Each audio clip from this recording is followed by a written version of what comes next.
Thank you, Barb, and thank you all for coming.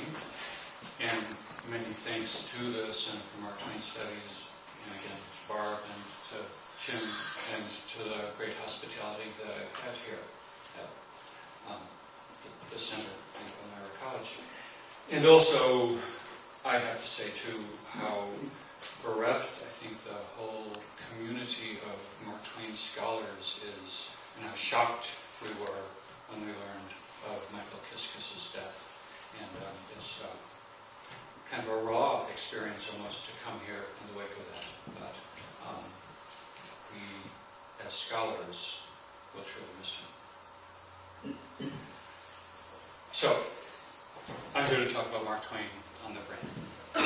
And not very long ago, a group of Dutch psychologists published a study in Science, the journal Science. And the study that they published said that people make complex decisions best when they are somehow distracted and can't really think about the decision that they're making.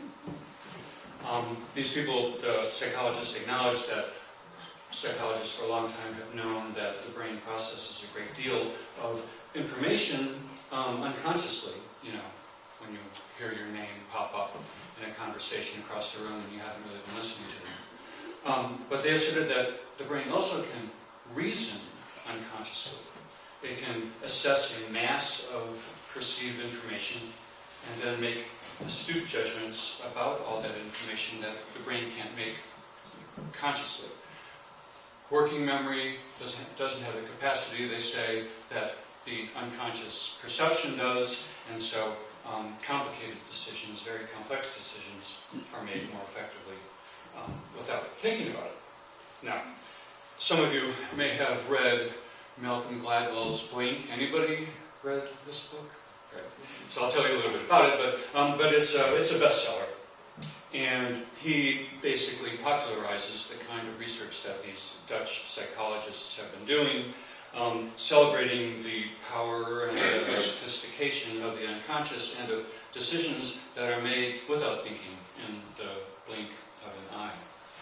He tells us, for example, of art historians who can spot a fake statue, but they can't really tell you why, and then they're right.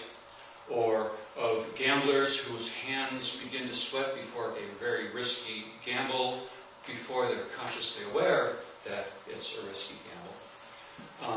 Or students who judge a teacher within the first 2 seconds of the first class. And those judgments tend to be the same at the end of the semester. This one especially worries me. And I also get worried that it works for lecture audiences as well. So we'll see how you feel at the end of this. But as Gladwell puts it, our brain figures out things below the surface of consciousness and reaches conclusions without immediately telling us about them. Blink has been on the bestseller list since 2005, and by now it has more than a couple million copies in print in North America. It's the subject of a parody called Blank, The Power of Not Actually Thinking at All, by the pseudonymous Noah Tall. And Gladwell gets paid something like $40,000 a lecture, which perhaps is the best reason for having me here. But he has hit a chord with this account of a smart and busy unconscious, and with the version of ourselves that it implies, that is, selves that are dispersed, distributed in subroutines, acting really without a pilot at the helm. Also in 2005, Oxford University Press came out with a collection of essays edited by psychology professors at Yale and NYU called The New Unconscious. And it's, again, how the brain processes information, makes decisions, sets goals, accomplishes things without consciousness interfering. They characterize this unconscious as new, and indeed, it is different from the unconscious that we've known for most of the 20th century. That is, the Freudian unconscious, that repository of repressed, suppressed, terrible fantasies and desires and memories. But otherwise, this supposed new unconscious isn't especially new. They use a computer metaphor to kind of suggest all the subroutines that are taking place where you can't really see them, and maybe that is new. But another psychologist, Timothy D. Wilson, in his book Strangers to Ourselves, properly notes that this kind of psychology has an ancestry in 19th century mental physiology. We're going to get to Mark Twain.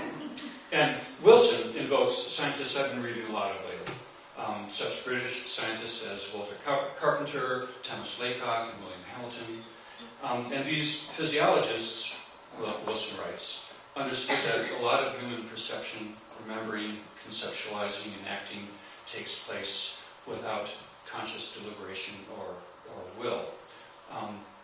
These 19th century scientists attributed this to various things. They called it various things, like mental latency. That's what William Hamilton used to talk about some kind of mental operation that was latent, that was not visible, or unconscious cerebration, which is the term that William Carpenter used to point to something that is happening in the cerebrum, the brain, the two hemispheres, that is also unconscious. Or Laycock's term, the reflex function of the brain, which captured a certain concept that a lot of 19th century psychology had, which was that the reflex arc was the fundamental unit of the whole nervous system. And it went throughout the nervous system and also into the brain and into the upper hemispheres, so that a reflex action could happen in the upper hemispheres, and it would be like all reflex actions somehow outside of consciousness unwilled. We might wonder why the late 19th century and the early 21st century would end up with concepts of the unconscious that are so similar. And more than that, I think we might wonder why the late 19th century and the early 21st century, the psychology of it really focuses on the brain and the nervous system. For the 19th century psychologists, there was ideas of reflex and of unconscious cerebration. For the 21st century psychologists, it's a cognitive science and neuroscience and neurotransmitters and neural nets. But there's this special weight put on the physical nature of the way that we think. I wish I could provide a cultural explanation for this. I can't. So that's one thing that you're not going to get tonight. And another thing that you won't get is, there's a book out there by Jonah Lehrer called Proust Was a Neuroscientist. Anybody read that? And again, a bestseller, so get on the stick. But this book argues that Melville, Whitman, George Eliot, Proust, Virginia Woolf, Gertrude Stein, not Mark Twain, anticipated later scientific discoveries about the brain and the nervous system. I don't want to do this. I worry too much that if I say Mark Twain anticipated certain things that our current neuroscience knows, when we find out that our current neuroscience is way, way wrong or ridiculously simplistic, it won't mean very much. But instead, I'm interested today in the way that literature as a way of knowing might engage science as a way of knowing, and specifically how Mark Twain's literary way of thinking grappled with the mental physiology of his time. And I'll start simply by noting the interest Clemens had in the brain, the nervous system, and unconscious actions of body and mind. This is an image from George Sumner Weaver's book, Lectures on Mental Science According to the Philosophy of Phrenology, published in 1852. And Clemens, when he was 20 years old, copied this into his notebook, along with Weaver had also, as phrenology did, classified different kinds of people, and Clemens copied all of that down too, and then copied his own sanguine temperament description down and made some annotations about it. But he clearly was interested in phrenology. This is an image from a book that came out in 1859, that is Lorenzo Niles Fowler's new illustrated self-instructor in phrenology and physiology. But Mark Twain, or Clemens, got it in 1901 when he went to have a phrenological character reading. Now, by this time, I think that he was more inclined to treat phrenology with a certain kind of satire because it, as a science, had lost a great deal of its legitimacy. But he still went to have a character reading. And ideas about the brain like this still were in circulation from middle 19th century all the way to the end.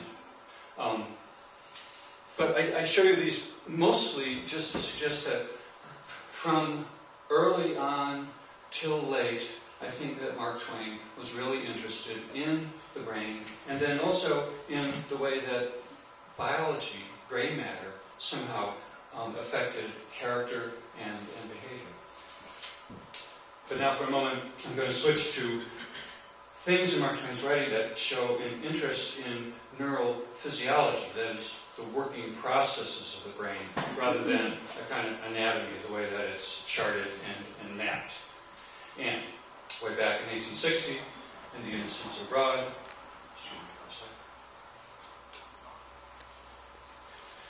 Mark Twain wrote, "There are nerves and muscles in our frames whose functions and whose methods of working it seems sort of a sacrilege to describe by cold physiological names and surgical technicalities. Fancy a surgeon with his nippers lifting tendons, muscles, and such things into view out of the complex machinery of a corpse and observing, now this little nerve quivers. The vibration is imparted to this muscle. From here it is passed to this fibrous substance. Here, its ingredients are separated by the chemical action of the blood. One part goes to the heart and thrills it with what is popularly termed emotion. Another part follows this nerve to the brain and communicates intelligence of a startling character. The third part glides along this passage and touches the spring connected with the fluid receptacles that lie in the rear of the eye. Thus, by this simple and beautiful process, the party is informed that his mother is dead, and he weeps." Horrible. So, horrible was Mark Twain's part. Although he recoils from this description, though, I think it's important that he describes this whole neurophysiology as a process, and he describes it as a kind of almost Rube Goldberg sort of thing, of a kind of complex machinery. And he here treats the process as a kind of reflex. A stimulus provokes a kind of response. And all this takes place independently of the attention or the will.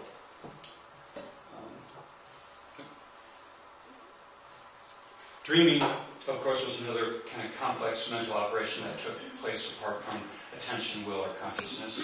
Tom Sawyer not only has nightmares about Injun Joe, he also mutters in his sleep the truth about the murder of Doc Robinson by Injun Joe. Now, some more to say about Mark Twain and dreaming in a moment. Old Times on the Mississippi, Twain's account of his apprenticeship as a steamboat pilot is filled with kinds of cases that appeared in the texts on mental physiology, when the authors wanted to demonstrate that very complex behavior could take place unconsciously. Mark Twain, for example, tells the story of Mr. X, who was an accomplished steamboat pilot and also a somnambulist. And he would regularly sleepwalk when he was thinking about a very difficult stretch of river to navigate.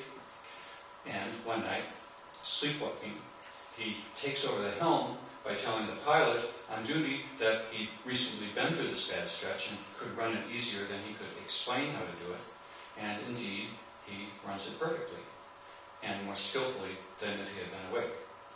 A very complex operation that takes place without consciousness, if it's true.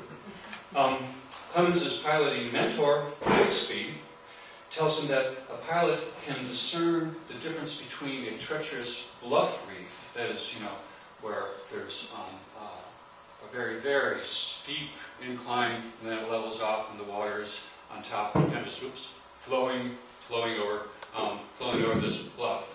And a pilot can tell the difference between that and a wind reef, which is just created by the wind.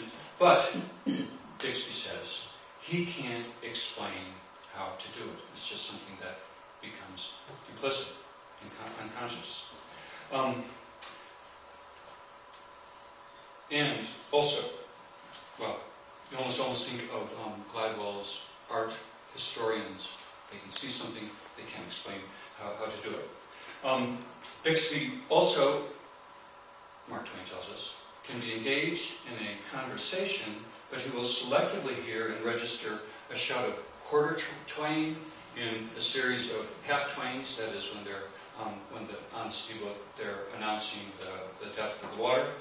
And he not only will hear it, but, and I quote here, Mark Twain says he will mechanically photograph the bearings, note the change of depth, and lay out the important details for future reference without requiring any assistance from him, that is, the pilot, in the matter. You can sort of think of the Dutch researchers again talking about one hearing one's name in a distant conversation. Twain wonders at, quote, how easily and comfortably the pilot's memory does its work, how unconsciously it lays up its vast stores hour by hour, day by day, and never loses or mislays a single valuable package of them all. Here's memory really doing amazing things, according to Mark Twain, automatically, unconsciously, on its own. On the other hand, the older Mark Twain, who returns to the river in Life on the Mississippi, he's interested in memory, and he's also interested in forgetting. And I would like to suggest that the river itself in Life on the Mississippi turns out to be, in many ways, a metaphor for the rivulets and the gray matter that the mental physiologists are describing, the memory pathways that could be deeply set by repeated rememberings, as the river's channel might be, or that could be obliterated. You see Napoleon, Arkansas, right here, and in Life on the Mississippi, Mark Twain is looking for Napoleon, and as it turns out, the Arkansas River had overflowed and had swept Napoleon into the Mississippi River. Gone, obliterated. But Mark Twain began to think about memory as working in the same way. Some things remained, especially if it was repeated over and over again. Some things were completely wiped away. And then, quickly, some other instances of unwilled cerebration or behavior. Tom Canty, the pauper disguised as a prince, reveals his true identity to his mother when he has this reflex reaction of protecting his eyes because there was an explosion when he was young. In much the same way, Jupiter Dunlap, and I don't know, has anybody read Tom Sawyer Detective? Okay, all right. In that book, Jupiter Dunlap is in disguise, but Tom recognizes him because he has this habit, an unconscious habit, of tracing a cross on his cheek. And he's a murderer, and Tom catches him as a murderer by seeing him do that and identifying him that way. Hank Morgan, the Connecticut Yankee. Do I have other pictures? Oh, sorry. This go back to this, I guess. I couldn't help but put. This is a picture of a neuron and synapses from I think it's 1901. And I was thinking, well, looks like a river. This, I thought, well, that looks even more so, but it's maybe because it's sepia tone. And this is just a brain. You're not really seeing any neurons, but I thought, oh, I'll put that in. What else do we have? Okay. So, Hank Morgan in the Connecticut Yankee delights in what he calls prophecy which issues from his mouth simply when he disengages his conscious mind from his talk. And then, at the end of the novel, back in Connecticut, cut off from his beloved Sandy and Hello Central, he deliriously hallucinates them and tells them that tells them about his nightmare of being marooned in a far-off land in an unborn time, namely 19th century Connecticut. Pudd'nhead Wilson can't figure out why the fingerprint record for Tom Driscoll changes until he falls asleep, and his unconscious mind supplies him with the realization that Tom and Chambers were switched in their cradles. Twain's farcical playing with Siamese twins, I think, is clearly a rumination on what one's body might do when consciousness and will are absent.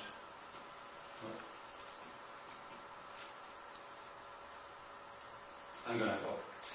Well, all right. We'll forget about that for a moment. And that is,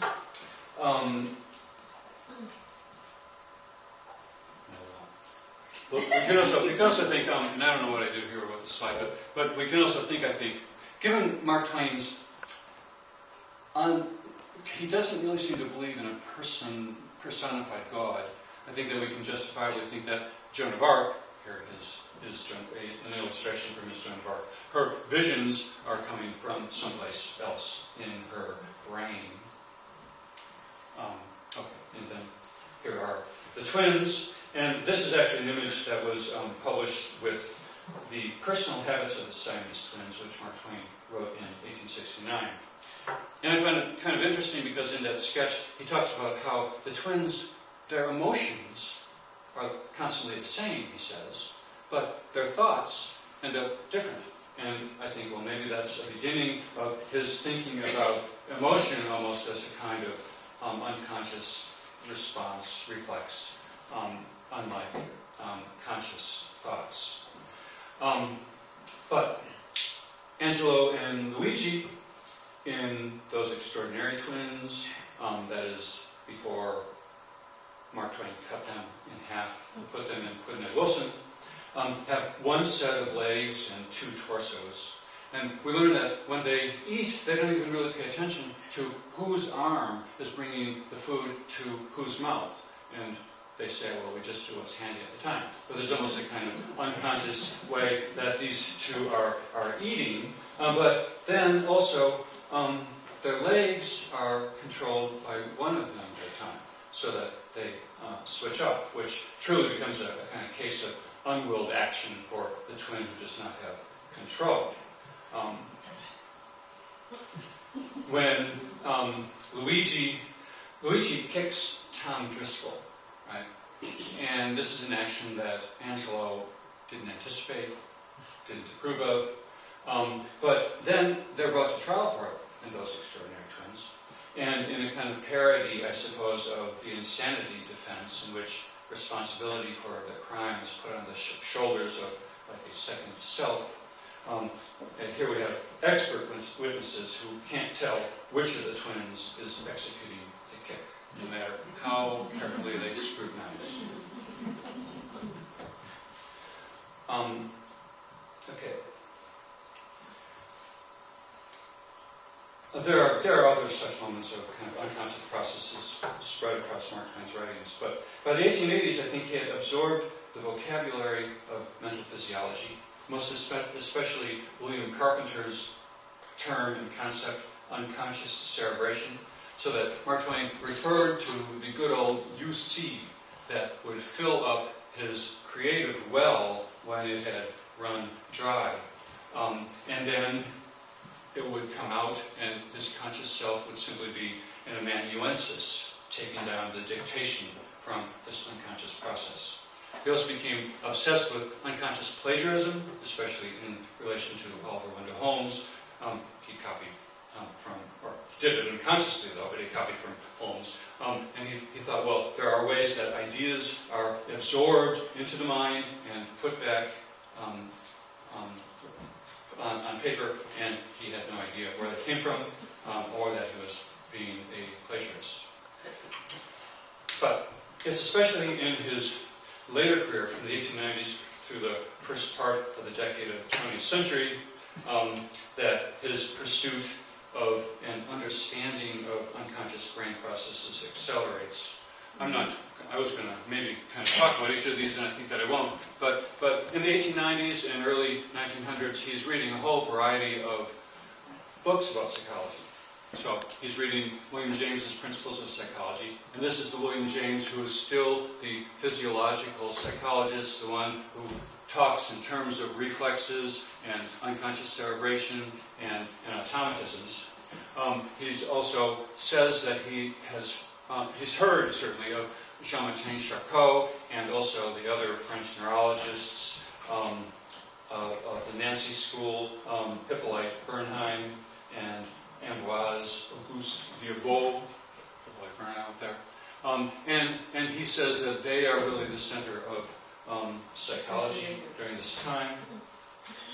He reads a book about Johann Herbart, who was a forefather of German psychophysics, probably because he was interested in measuring when a stimulus would be sensed by somebody.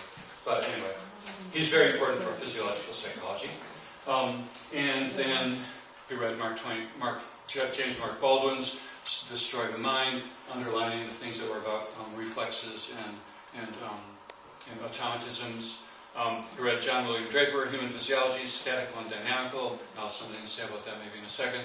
And then he is reading these books about hypnotism as well. But what I think nonetheless is especially important is that along the way, maybe from William Carpenter, Principles of Mental Physiology himself, maybe from Frances Power Cobb, he probably read her essay, Unconscious Cerebration.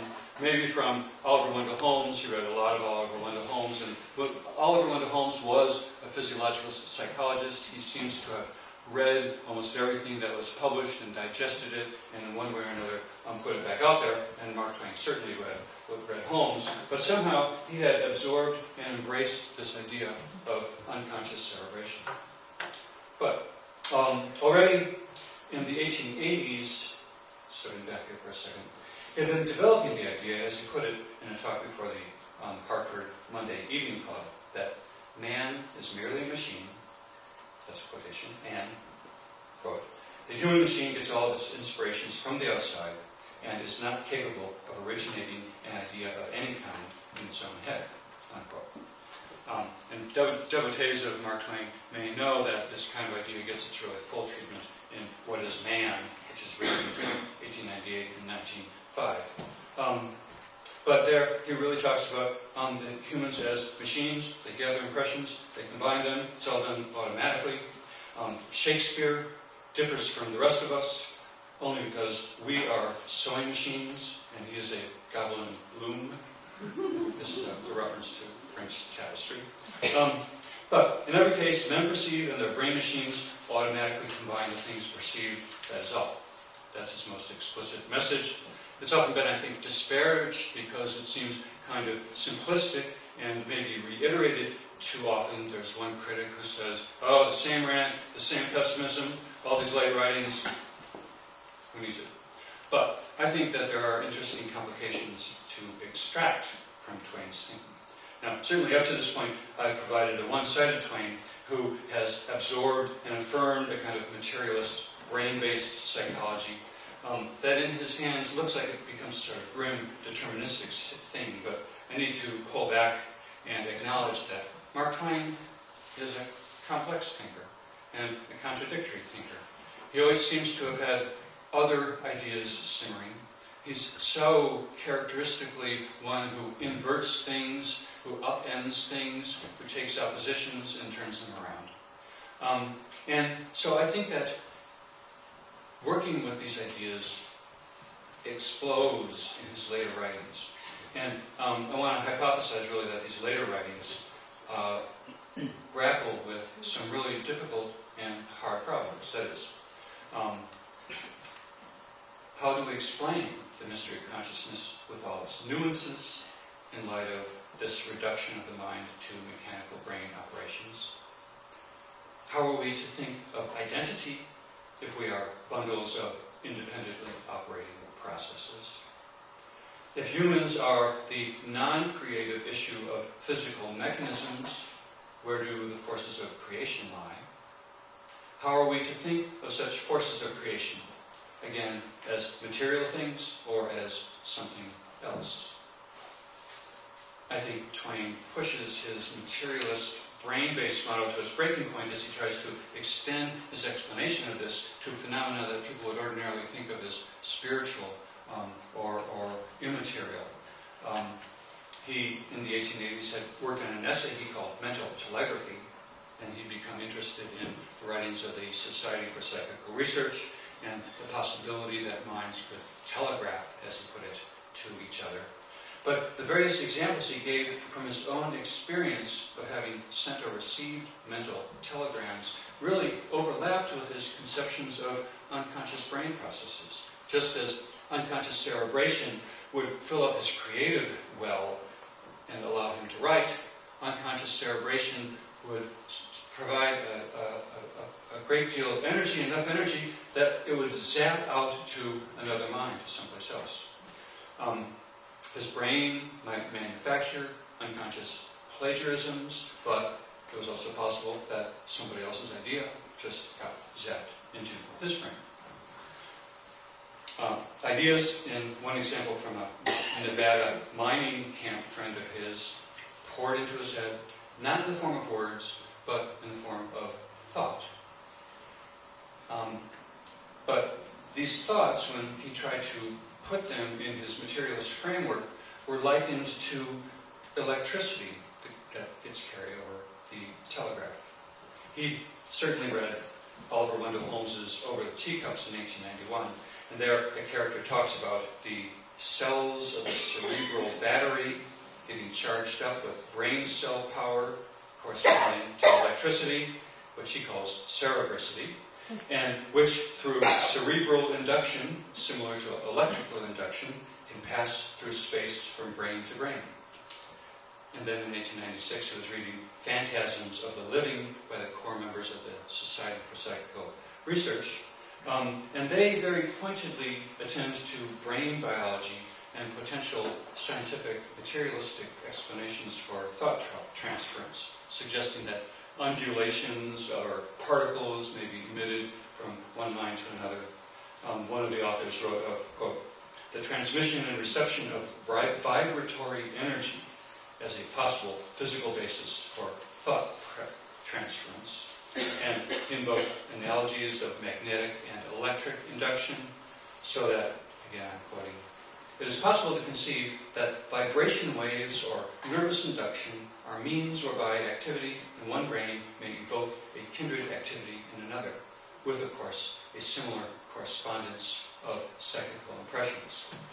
I think Mark Twain's idea is a little bit different because this writer is basically saying that there is a kind of stimulus that stimulates ideas and brain thoughts that is transferred. And Mark Twain really just thought that it was thoughts themselves that went from brain to brain, but in a kind of physical form of energy. Now, I want to credit Mark Twain's kind of searching, restless intelligence as one that would not settle really simplistically into the contours of physiological psychology, but pushed its boundaries. Here, trying to explain things that would be difficult to explain using this physiological kind of explanation and seeing how far he can go. But he can't rest easy anyway with this notion of physiological psychology. So I'll take number 44, The Mysterious Stranger, as the exemplar of his last literary question. And as you may know, number 44, The Mysterious Stranger, it's his final Mysterious Stranger story. It's set in medieval Austria, mainly in a print shop. It's narrated by a printer's apprentice named August Feldner, who tells us about this extraordinary young boy, 44, who has amazing powers. But not long into the story, the men of the print shop strike because they don't want to work with 44. He's just come into their midst, no credentials or anything. And then, well, not, these guys don't know it, but the entire print shop comes to life seemingly by itself.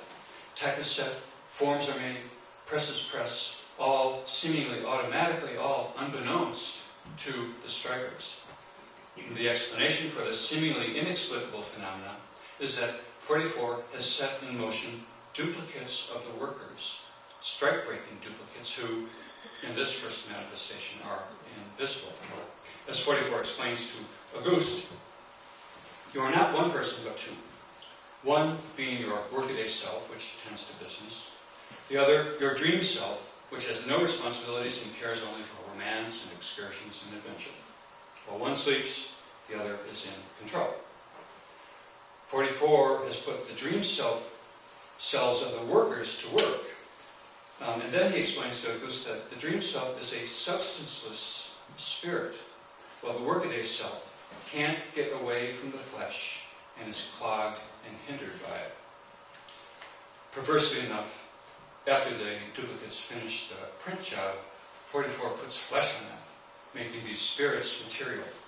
In effect, we might think what physiological psychology did to spirit. Everyone in the story now literally has two cells walking around. The cells do not get along very well together. The duplicates act independently of the originals, who are unaware of what the duplicates are doing. Indeed, the originals fight with the duplicates, and the two work at cross purposes, and they compete for the attentions of the young women in the house.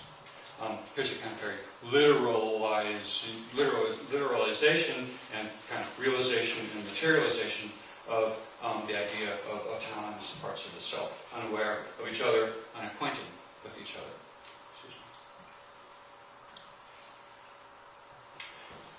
The fleshing of the dream cells inexplicably commits them to work in the print shop, attending to business rather than flitting around on their romantic excursions.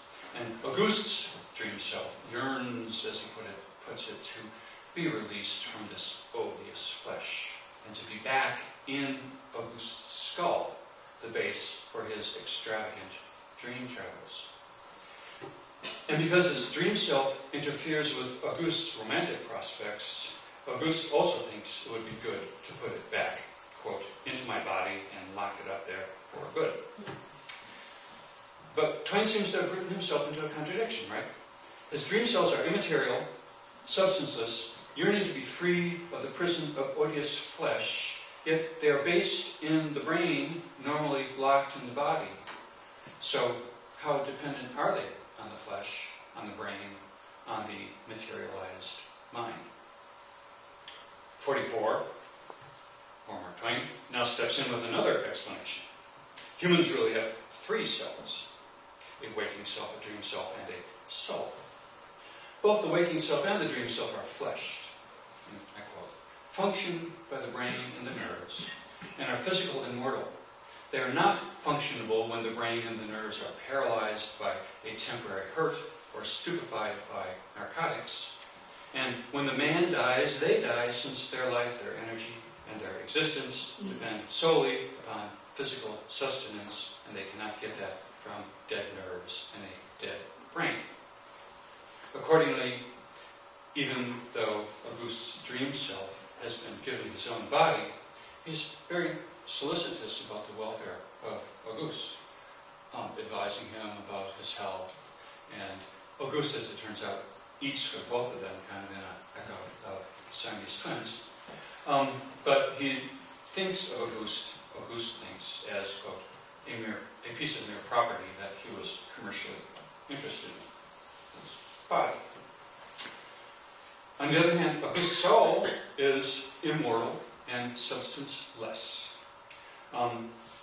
We might guess, as Mark Twain reduces more and more of human beings to brain and nerves, that something seems continually to escape, something now appearing as the immortal soul.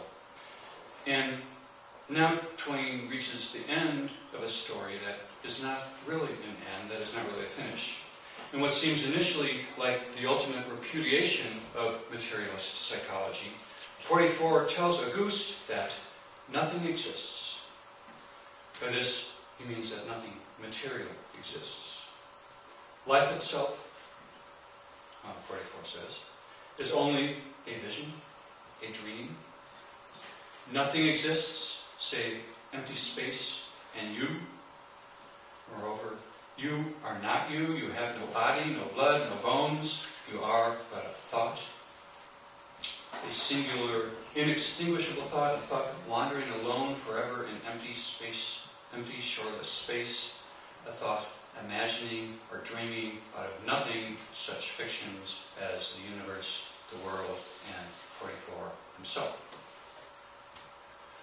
Well, this may look simply like an idealist monism. 44's declaration has further implications.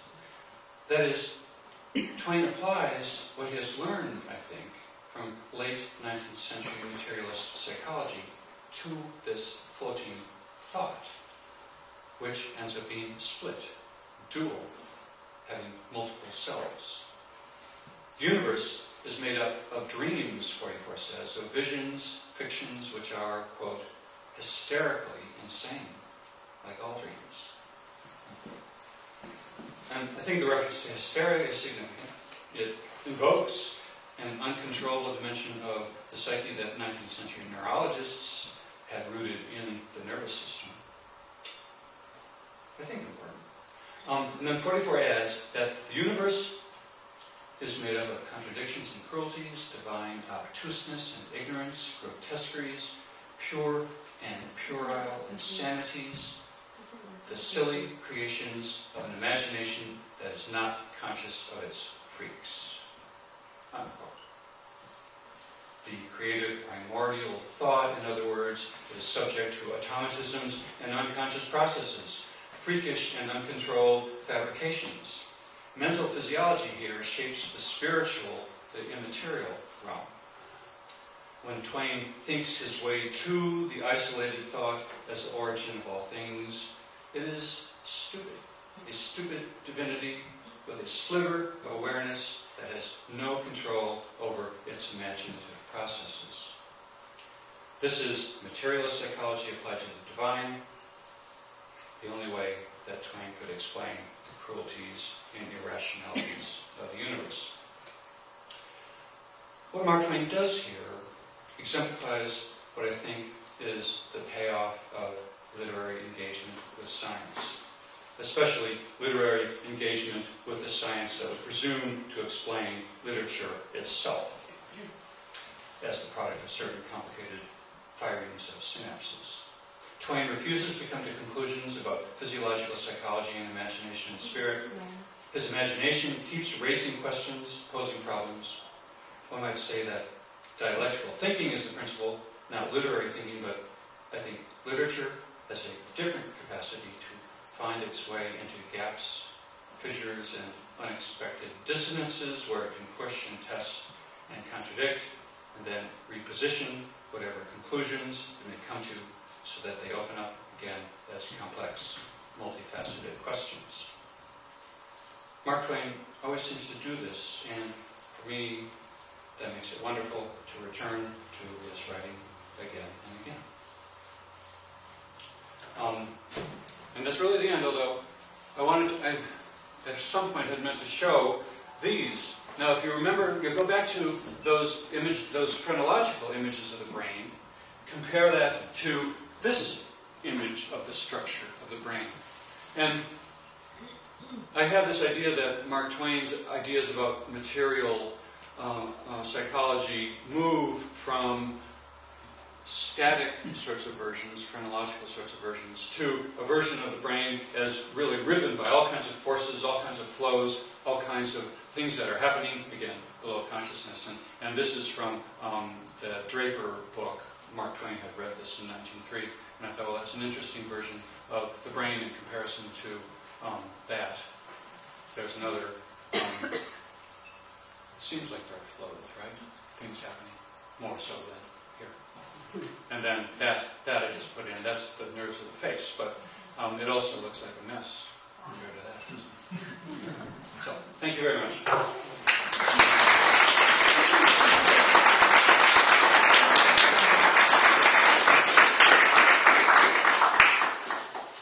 And I will try to answer questions if anybody has any.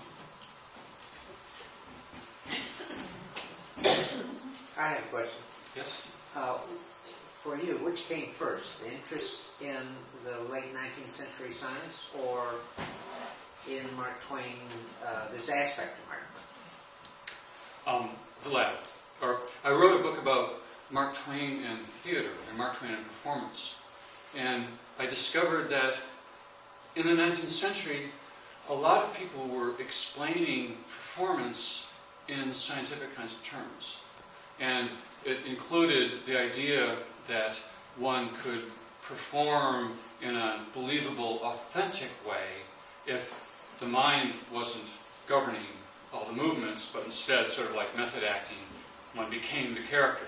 But if one became the character, then what was happening was that, reflexes were happening, and unconscious movements that were true to the character were happening, rather than the mind somehow controlling all the little bits. So that's where I initially kind of began to move into this, and sometimes I regret the rest of it because, am I a scientist? No.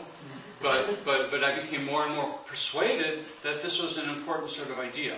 And it came really from looking at the way that they talk about acting and performance. And then that led to my pursuing into Mark Twain and researching into Mark Twain, what he seemed to know.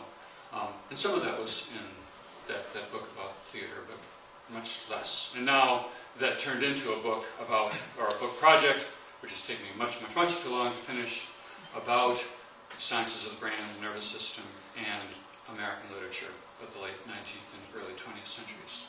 So I'm not just doing Mark Twain anymore. But my interest came from Mark Twain.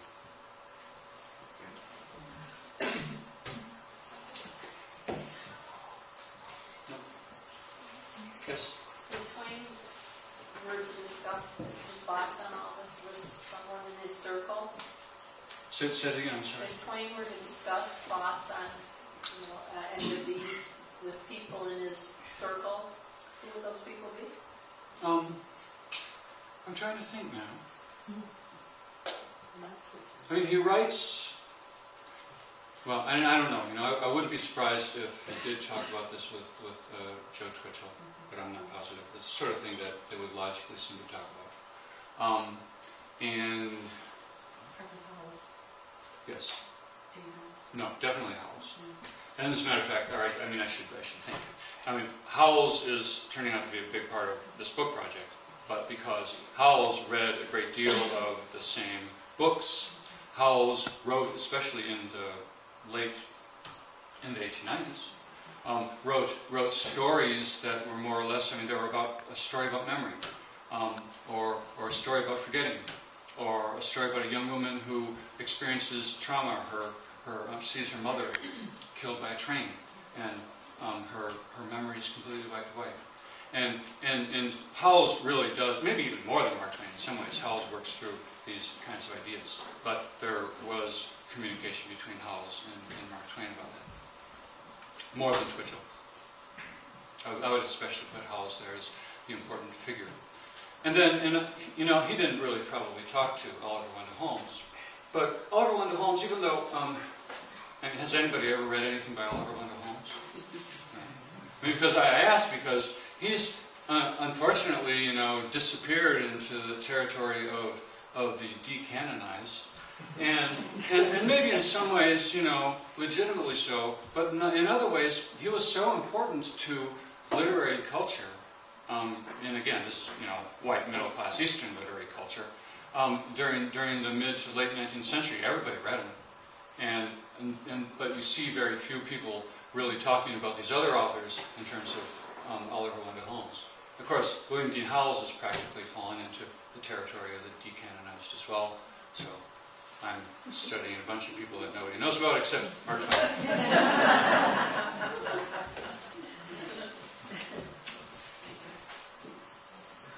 Yes. You've talked about how the influence of the unconscious is perceived by Twain. How much of this is attributed by him to inspiration for his literary work? Well, as I say, and And how much is he always persistent about thinking this way? Well, I don't know. You know, I mean, he goes back to the Mississippi. He, you know, conjures up his memories of Hannibal. He's working with that material. But then, at the same time, I take seriously what he says when he talks about how, you know, I mean, he's talking about how you can write and write and write and write, and then run dry.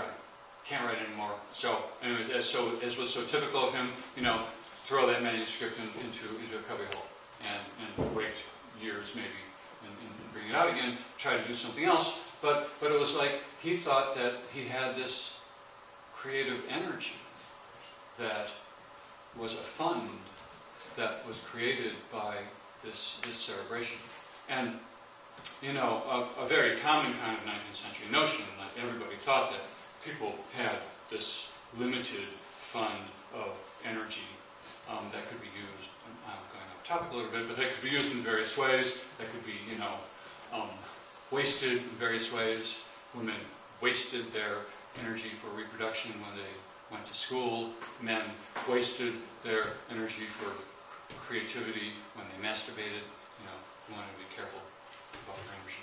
But I think that, you know, these ideas were pervasive, I think. And so I think that he had those kinds of ideas working there. Now, whether he wanted to attribute, you know, every idea of inspiration to that, I don't know. Does that answer the question, kind of? Yes.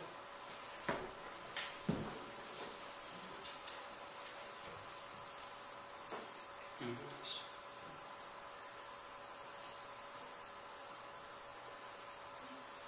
All right. Well, thank you all very much.